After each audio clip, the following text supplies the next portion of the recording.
बच्चा के इलाका जिला लिया वो मौजूद है। ये मुकम्मल यहाँ पे ये नज़र आ रहा है, ये मकान था मुकम्मल यहाँ पे ये सारा एक मकान था, घर था, और ये अब गिर चुका है। इन्होंने क्योंकि सारा सामान साइड भी कर दिया और इसे भी उठा दिया, ताकत नहीं थी बनाने की, ताकत नहीं थी, तो इन्होंने यहाँ पे अब मकान बनाना है।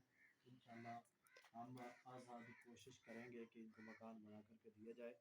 यहाँ पे एक मुकम्मल मकान था जो कि गिर चुका है, और बताया जा रहा है कि इनके घर वाले वो मजदूर है शख्स, वो काम भी नहीं कर सकता कोई।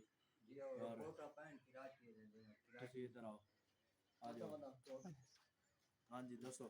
कराची वाले रिपोर्ट है मैं पैन जे रही हो खा रहे हैं वो ऑपरेशन कराया।